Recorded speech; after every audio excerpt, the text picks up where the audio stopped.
Game? Okay na? I'm gonna ask you, how are you? But I'm okay. obviously, you're I'm not. okay. I'm really okay. Sure?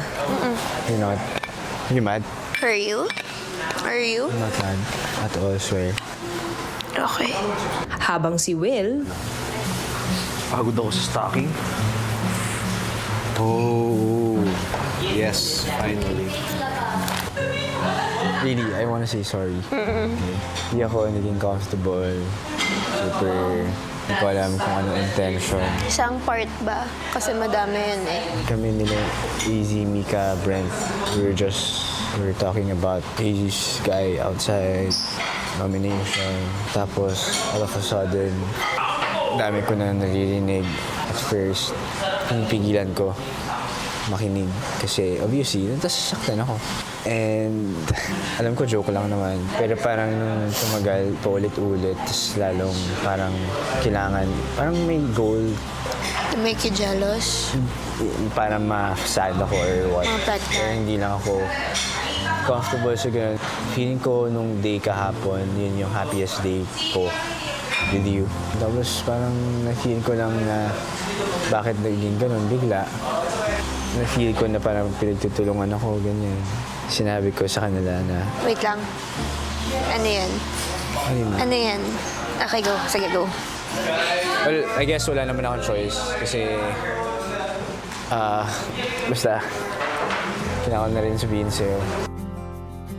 Obviously, gusto kita. sa pagpapatuloy ng usapan ni Bianca at Dustin, Well, I guess wala naman akong choice kasi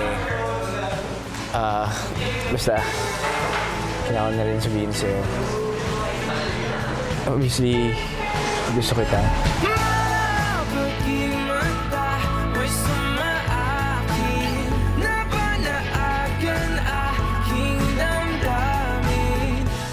And sinabi ko yun sa kanila. Yun pa lang, for me, super hirap na yun gawin. Na sabihin out loud. Yeah.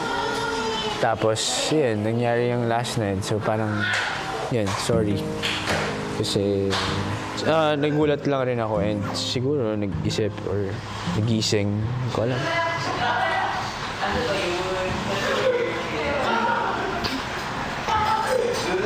Paano ba to?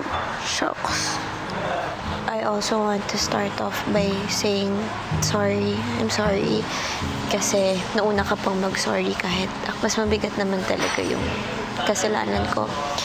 Yung kagabi, we were really insensitive. In my defense din naman kasi, okay, medyo na-trigger lang talaga ako dun sa part when they told me na OG ship pala kayo ni Easy and then parang inaasar-asar lang kayo ni Sneer na parang ang sweet nyo. Medyo nagselos din naman talaga ako.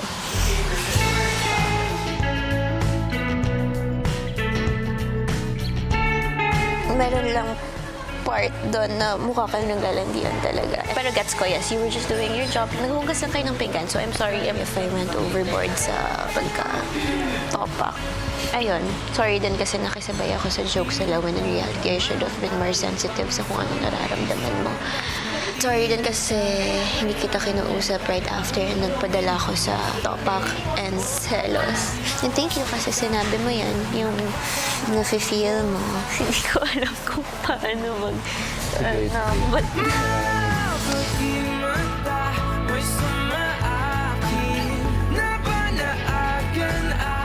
Super happy. Sobrang gumaan yung pakiramdam ko, kuya. Kasi yun naman talaga ang goal na laman niya at maging clear yung intentions ko sa kanya. seloso ka rin, no? Sino ba hindi magsiselos sa ginawa mo? Sino rin hindi magsaselo sa ginawa mo? Ayan, valid. Nakakamiss pala yung presence mo. So, ano feel mo nung sinabi ko sa'yo? Halata naman ata eh. Pero ako si medyo torpe ako ah. How many girls have you told na you like them this year? This year? O tingnan mo, nag-isip ka pa, so ibig sabihin may iba ba ako? Hindi naman. Siguro. Tara. Birds will sing about your heart.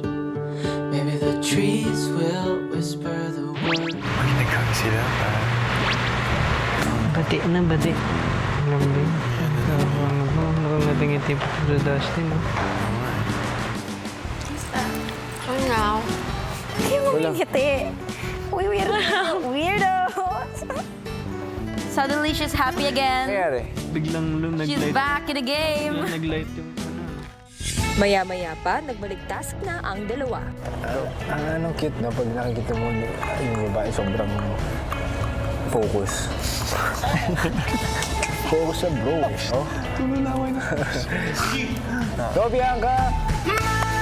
But you and I, we're